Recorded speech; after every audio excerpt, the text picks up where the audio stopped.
কৈছিলি গুলি কৰ নাম কা গুলি কৰ গুলিয়া গুলিয়া গুলিয়া বন্ধু গুলিয়া গুন্ডামি কৰিছ হা বন্ধু কৈছে কি কা বন্দুক দেখাইছ হা বন্দুক কি কৰিছ গুলি কৰ আইছ গুলি কৰ দেছো চাই গুলিয়া বলে দিছে ন গুলি কৰ গাড়ী ভিতৰৰ পৰা কেলা দাদাগিৰি দেখাবলৈ আইছ এক লাইভ এক লাইভ এক লাইভ এই পলাইছ বন্ধু কৰ দাদা এই বেটেলিয়ন কি কিমান বেটেলিয়ন এটো চুরি পিনি আছো বুলি কৈছ নিয়া পলাইছ কেলা গুলি এই বেটে কিমান বেটেলিয়ন এটো পলাইছ কেলা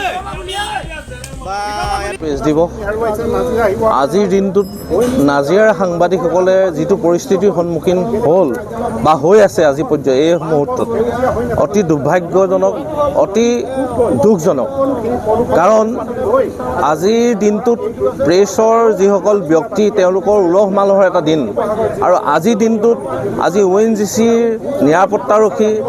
আজি নাজিৰাৰ কৰ্তব্যৰত আৰক্ষীয়ে সাংবাদিকক যিটো দুৰ্ব্যৱহাৰ কৰিছে অতি দুৰ্ভাগ্যজনক আৰু গৰিহণাযোগ্য আজি আমাৰ সাংবাদিকসকলক ইয়াত ডাঙৰকৈ আপোনালোকে দেখিলে আপোনালোকে দেখিব যে লেখা আছে please show' your pass oblique identity card আৰু যেতিয়া ইয়াত নিৰাপত্তাৰক্ষীয়ে যেতিয়া ৰখোৱা হৈছিলে সাংবাদিকক তেতিয়া তেওঁলোকে কাৰ্ড শ্ব' কৰা হৈছিল কাৰ্ড শ্ব' কৰাৰ পিছত তেওঁলোকক যাবলৈ দিয়া নহ'ল তেওঁলোকে ক'লে যে আমাৰ লগত আমাৰ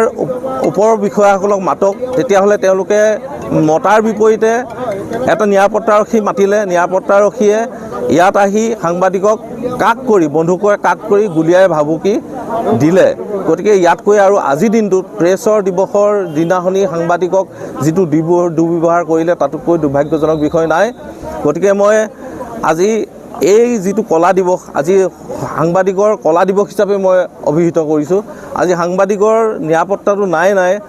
সন্মুখত ৰাইজৰ মাজত আজি গুলিয়াই ভাবুকি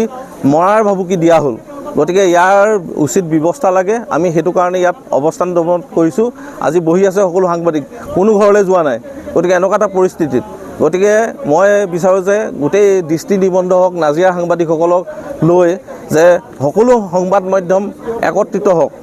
ইয়াকে মই ক'লোঁ